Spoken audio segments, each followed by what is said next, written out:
Good morning, and thank you so much for joining us today for a Maternal Telehealth Access Project Evaluation Overview. I'm Alice Pollard, and I serve as the training coordinator for MTAP. And I am really delighted to be able to introduce Dietrich Epps, who will be presenting for the first part of our webinar today. Many of you may know Dietrich, but Dietrich Epps is the founder and CEO of Race for Equity. And she has over 25 years of experience in providing education, training, and technical assistance to health, human services, and education leaders to support evidence-informed strategies towards improving individual and community well-being. Her work has included capacity building and direct support for leaders to implement data-driven decision-making with results-based accountability. As a global consultant, she works with international agencies to advance culturally and linguistically appropriate strategies that achieve results. And we have been so delighted to have her leading the evaluation for the Maternal Telehealth Access Project. Just a couple of logistical things. For the webinar today, you do have the ability to ask questions via both the chat and the Q&A that you can send out. And we will also stop towards the end of the presentation and allow folks to ask questions and engage in the conversation over audio. So I will turn it over to Dietrich. Thank you. Thank you, Alice. And I would also share that as questions come in, as we go through, feel free, Alice, to just let me know what those questions are, and I can pause and answer them in the moment if they come up. So today is about the Maternal Telehealth Access Project evaluation. And I wanted to share that although Race for Equity is the lead evaluator for the project, we are working in partnership with Georgia Health Policy Center and with UNC Chapel Hill. We have brought together our scopes of work for this project for MTAP to create a comprehensive approach to evaluating this, the MTAP work. So as we walk through the overview on today, we'll share with you each part of the evaluation where we are now. We'll also share some of the strengths and some of the challenges that we're experiencing in hopes that as our MTAP collaborative partners and those that we're working with are updated on where we are now, we can think strategically as we move to the close of this project about how to best share the outcomes that we are achieving and also how well the project has been implemented. So let's jump in. The first thing that I'd like to share is that the evaluation includes both a formative and process evaluation. And so although it is really important to understand some of the outcomes of the MTAP project, it is not the focus of the evaluation. We started off by having a formative evaluation that is complementary to the evaluation. We looked at how are we doing as we designed this rapid project. How did we do as we were moving towards putting the project together and implementing the project? And to what extent were the MTAP activities implemented as intended? We do have a second phase to that formative evaluation that is in place now, and I'll talk about that in just a moment. So the second part of this evaluation is a process evaluation, and we're using program performance accountability to better understand the activities and the people that are being served by the MTAP project. The key questions that we're asking partners to answer are the first two bullets. How much did we do and how well did we do it? Again, these are key components of a process evaluation. The last question, is anyone better off? We're hopeful that our collaborative partners might have some data that speaks to changes in knowledge or skills or attitude or behavior or even circumstances in terms of people having supplies that they didn't have before. But the core part of this evaluation is really understanding how much did we do? And in the we here are the program partners and the funded projects, and how well did we do it? What is the quality of the service delivery that has happened over the course of the project. For those of you who implement results-based accountability, you'll recognize these as the program performance accountability questions. Now, how do these questions fit in the overall evaluation questions? Each, as you know, MTAP has 3 charges, and we have evaluation questions that we created from the beginning that set the frame for this evaluation. And you'll see how they connect with the process and formative evaluation. The first questions are under charge 1. To what extent were MTAP activities implemented as intended? We really want to understand we understand that the programs were put in place very rapidly, and it's important to know, were the activities implemented in the way that you thought that they would be implemented as collaborative partners?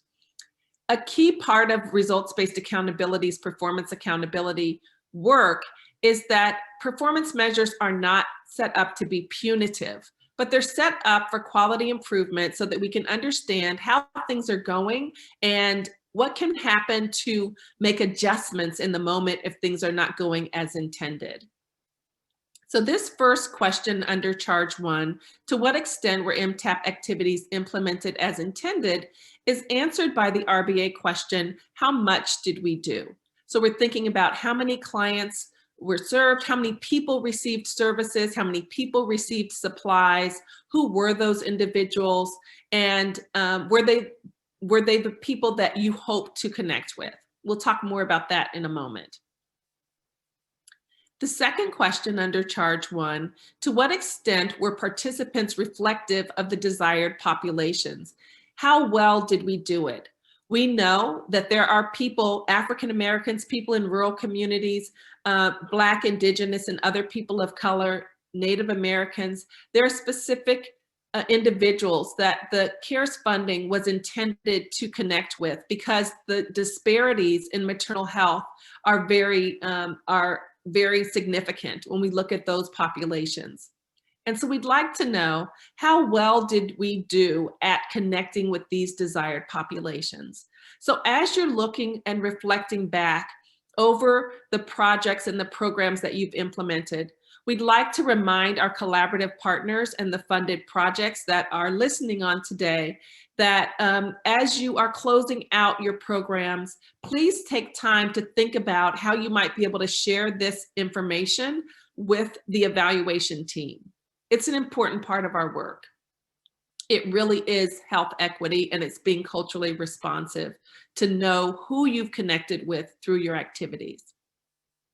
And then the third question, how has MTAP contributed to increasing access to telehealth services and support for women and families? And of course, we understand this includes all birthing people. So how well did we do? What difference did it make? We'd like to know in what ways were access to telehealth services improved. And you can share this information if you have quantitative data in terms of service delivery, percentages of people who were actually supported based upon what you thought you would be able to do at the beginning of the project. This is the information we're looking for when we consider this question under charge 1. The what difference did it make really is an outcome question. Again, if you have that data, it's helpful. And if not, that's okay. It's not a core part of a process evaluation. Under charge 2, we're looking at how has MTAP contributed to increasing the capacity of maternity care providers to provide perinatal care via telehealth. So here we also want to know, although it's not noted here, we also want to know how many providers did you connect with? How many providers, and even if you know the category of those providers, were they doulas, were they clinicians, it would be helpful to know and understand a little bit more about that. But we do want to know, how well did we do at contributing to increasing maternity care providers, their ability to actually provide telehealth services. Some of this data may be quantitative, and it also might be qualitative. We recognize that sometimes it's hard to measure when you're thinking of increasing their capacity to provide telehealth if they were already providing it.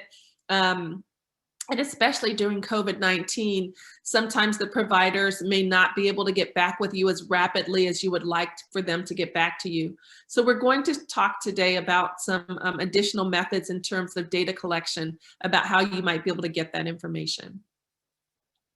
And then under charge 3, to what extent did MTAP successfully share information about perinatal maternity telehealth services? This, we're looking for how much did we do in terms of communications. Communications, we understand that we have both internal communications within the maternal telehealth access partners, and we have external communications as well, looking at social media and also other ways that we're looking at communicating through around this public health issue and in maternal health during COVID-19. So we have partners specifically that are focused on communications under charge 3, and we're really working to see how we can best measure success in that area. And finally, we have a cross-cutting question. How has MTAP addressed inequities during implementation? How well did we do? This goes back to that question of how well did we do at connecting with those populations that are most marginalized and most vulnerable to poor maternal health outcomes. So these are the evaluations questions, and we're very interested in how you're able to answer them.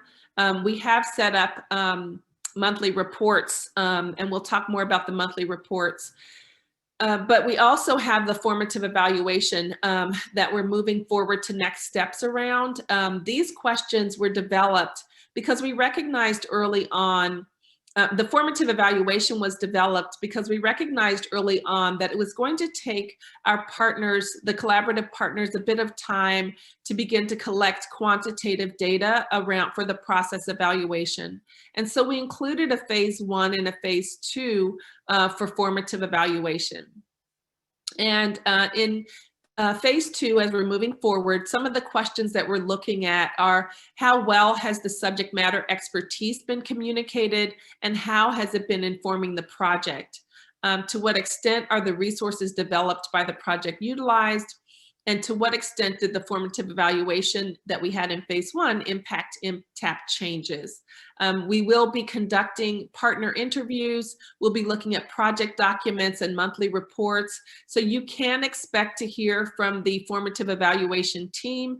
They'll be reaching out to you and asking you to spend some time, not a lot of time, we know you're very busy, but to spend some time being reflective of where we are now in terms of these questions and some other questions that we're developing. Part of the deliverable for the formative from the evaluation team will be a final report in terms of that includes information from the formative evaluation from phase 1 and phase 2.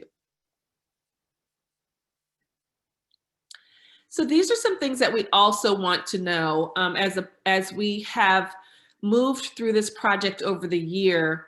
We really want to make sure that we're clear on how we are addressing telehealth access issues. If there is any other information you want to share that you feel is not captured in the questions that we've been asking, please, or the reporting that you've been doing, please take time to answer in the best way you want, in any way you want to answer these questions. How are we addressing telehealth access issues? What are some experiences with community organizations in terms of how it has improved care? How well is remote monitoring working? What is not working? What are some barriers to care? And what else would make a difference?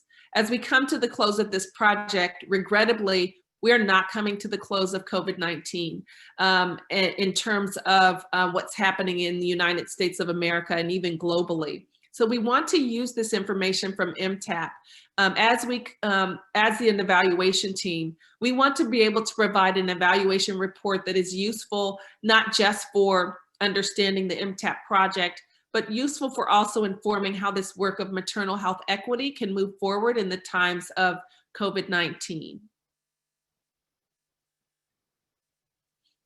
I've mentioned the monthly evaluation reports, but just as a reminder, each of the collaborative partners is contributing information to a monthly evaluation report through REDCap. This report is coming from Charge 1 from the National Birth Equity Collaborative, Reaching Our Sisters Everywhere, and the UNC funded, and from UNC regarding the UNC funded projects. For Charge 2, you'll see that the collaborative partners are the National Perinatal Association, the Area Health Education Center, the Georgia Health Policy Center, and the University of North Carolina at Chapel Hill. So, and Charge 3, NBEC has subcontracted with Meridian Solutions. We also have additional subcontractors that we're working with to get information regarding their reporting and their services that they've offered.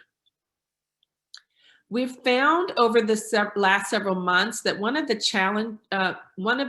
challenges has been that many of the collaborative partners and the funded projects have been, have competing priorities. And so in the time of COVID-19, right? So there's some adaptive challenges that are happening in terms of being able to provide technical challenges are providing the services, and even in receiving funding. There have been delays in funding challenges. And so there are some technical challenges of getting the money, and then there are adaptive challenges to how do we then work within a system where the people experiencing the challenges are the same ones that have to then provide solutions to these challenges. And so the monthly report, we've tried to keep it as simple as possible so that it was not labor intensive for you as collaborative partners. In that, we brought together the HRSA requirements along with the evaluation team requirements. And the REDCap reporting has served that purpose to try to be as simple as possible. The challenge in that is that we have not been getting the type of performance measure data that we would have liked to have received from each of the collaborative partners. And there are a multitude of reasons why that's been happening in the midst of COVID-19. I continue to say in the midst of COVID-19 because we have to recognize that this is the dynamic and the environment that we're working within.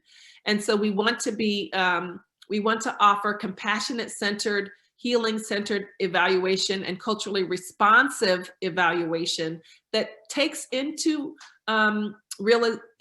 consideration that the context, the cultural context of the work that is happening and the historical context of the work as well. So I say all of that to share that the monthly evaluation reports, we appreciate the reports that are being submitted, and there are some shortcomings that are happening regarding the performance measure data that we would like to know more about.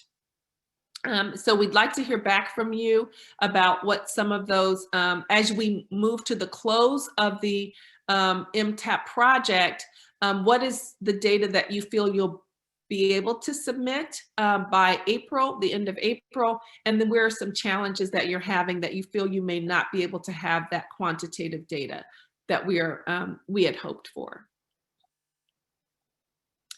So at the end of each month, the evaluation team is preparing a summary, internal summary of monthly MTAP activities. We hope that this has been helpful for you. You can receive a link to this internal summary report through the memo that is submitted through the MTAP communications. You click on that link and it takes you right into Teams where this summary is located. This summary, we hope, provides a quick overview of the work that has been completed in the month. It also includes challenges identified and any support that has been needed. It also provides a structured opportunity for feedback, and it allows our collaborating partners and the Lived Experience Advisory Group to respond to challenges identified and to provide feedback on the work by project charge. We are hopeful that this enables us to make pivots as needed.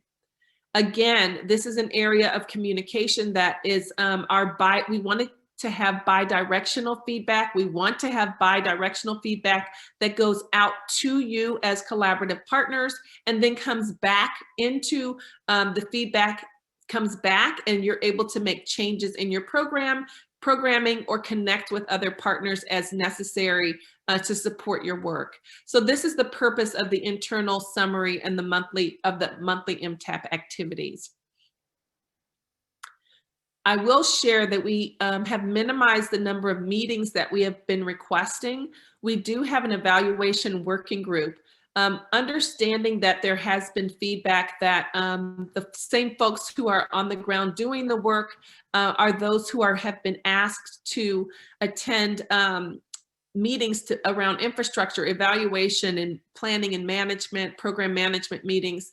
And it has become challenging for folks to attend those number of meetings. So we've decreased the number of meetings, but are hopeful that these internal summary reports are a communication tool that we can use to hear back from you about what you're learning in these summary reports.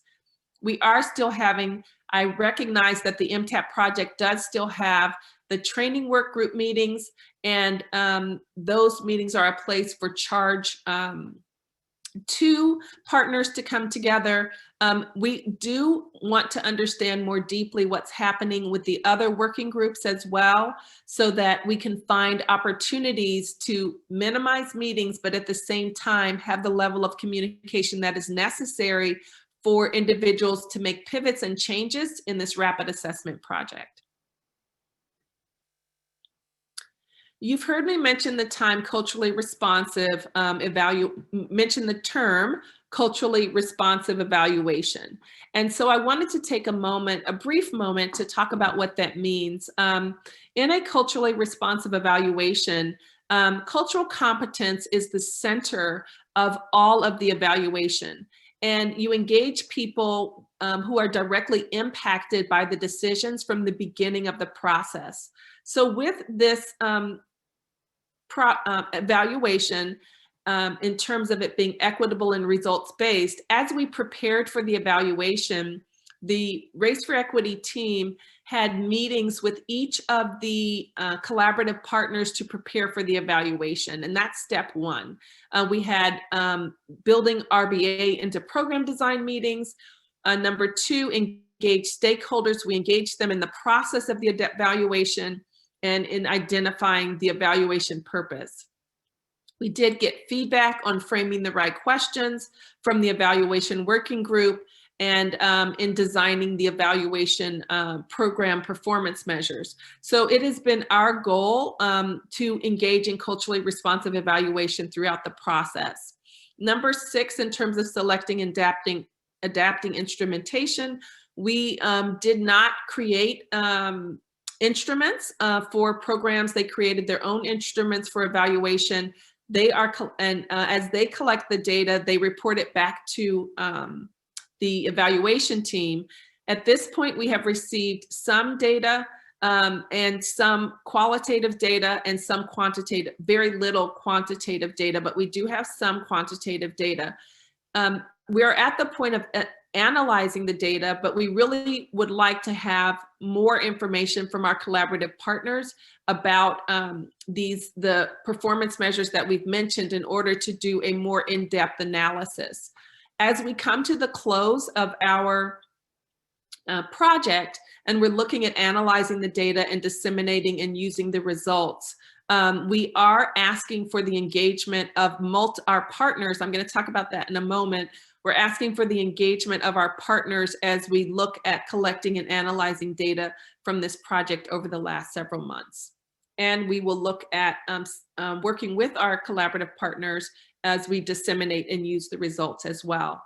We want to have results that can, in a culturally responsive evaluation, the results are also owned by the people who implemented the programs. So we want to have tools and reporting that is valuable, not just for HRSA and for UNC and MTAP, but for everyone to understand how to continue this work and sustain this work and to learn from what has happened over the last year. And when I say continue and sustain, we recognize that this is a one-year project, but we're hopeful that by having a culturally responsive evaluation, you will learn from this evaluation as collaborative partners and funded projects. You'll learn about how to continue and sustain this work in your programs and in your communities, even beyond the scope of MTAP.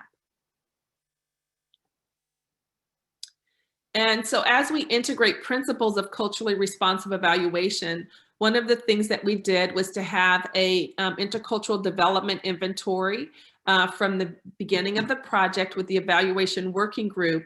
We'd like to expand that invitation to others who are part of the collaborative partners and funded projects as we come to the close of the program to consider where they are with their, as a baseline, a point in time, a cross section of where you are with your intercultural development after having implemented this program over the last several months.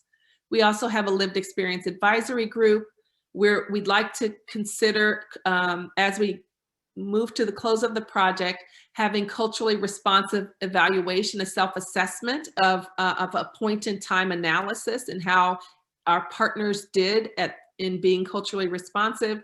And then also we'd like to integrate qualitative data and storytelling to understand the story more deeply of how our providers implemented MTAP and how the participants themselves felt about the services they received in the midst of COVID-19. So I'll briefly go over each one of these. The Intercultural Development Inventory is a cross-cultural assessment of intercultural competence that's used to build intercultural competence to achieve diversity and inclusion goals and outcomes. Because cultural competence is centered in a culturally responsive evaluation, we have found that this tool is very helpful in enabling groups to understand where are we in our intercultural competence. Are we in a mindset of polarization, which that's what we're finding in society today. There's a lot of polarization, us versus them thinking, but hopefully our practitioners are more in the mindset of acceptance and adaptation, which means you're accepting, recognizing and appreciating different cultures and adapting your behaviors based upon the cultures that you're working with. So we'd like to invite our partners to understand where they are in terms of their intercultural development. And this is an important awareness that is beyond implicit bias. Implicit bias is a part of intercultural development, but it's not the only, it's not the only thing that's important when you're thinking of cultural competence. So we believe that by sharing this intercultural development inventory with our partners, it will enhance their understanding of how to advance maternal health equity in diverse populations. The second area is the lived experience advisory group that will mention any solutions to health services must be informed and responsive to the lived experience of people giving birth. And so we've been working over the past several months with a group of about 12 community members from diverse backgrounds who have unique knowledge and skills. They have, some of them have given birth in the times of COVID-19. Some of them are doulas who have worked with women and birthing people who are giving birth. And they have provided feedback and recommendations using the monthly reports, summaries to the MTAP project and sharing their insights and perspectives. You can find the feedback from the Lived Experience Advisory Group on the monthly summary report each month. And it's an opportunity for you to hear from them directly about their feedback. Our goal is that we also give feedback to the league based so that it's bi-directional, based upon any questions they may have had about activities within the MTAP. So it's helpful for you to look over their feedback in the monthly summary. If you have any insights that you'd like to provide, please share them with me. My email is race4equity.com. Share them with me or the evaluation team, and we'll be able to get that back to the Lived Experience Advisory Group. And then I did mention the culturally responsive evaluation self-assessment. This is a tool that has been developed by the Michigan Public Health Institute. The original assessment is a cultural diversity and cultural competency self-assessment checklist. The checklist has been recently adapted for use by maternal health providers, and we'd like to offer our collaborative partners and funded projects the opportunity to do this self-assessment as we come to the close of the project, to really have a sense for how did I do at being culturally responsive as a maternal health provider during the times of COVID-19. And finally, we're introducing in the evaluation a qualitative data and storytelling to be able, because we have a lack in our performance at this time until we hear back from our collaborative partners on a monthly basis. We haven't been able to collect as many stories as we would like to collect, and the data collection that we've been able to do is we would like to have a more rich and full story of what's happening with providers and what's happening with people receiving services. So we'll be introducing in the final weeks of the project an evaluation method called digital storytelling, which is an arts-based research method, which can actually help us to elucidate the complex narratives that are a part of giving birth in the time and providing services in the times of COVID-19. We believe and understand that by providing this digital storytelling, it will increase our participant engagement and the meaning of the research findings. It is culturally responsive. Some communities and the communities that we're working in have the cultural context is that storytelling is a more culturally appropriate way to understand what's happening in the communities. This is a method of creating 3 to 5 minute videos that integrate multimedia materials, including photos, participant voices, drawing, and music. And so we will have this as a part of our final reporting, and we are asking our collaborative partners to begin thinking about who from your providers and who from your participants would be willing to share their stories. This will be compensated, we do believe, as a part of culturally responsive approach in compensating people for their time. So we wanted to make sure to share this with you. We'll be getting out more information to you in the next week or two about the storytelling opportunities so that you can also take part. So we'll stop here in terms of our presentation, and Alice, we can move to the question and answer phase at this time.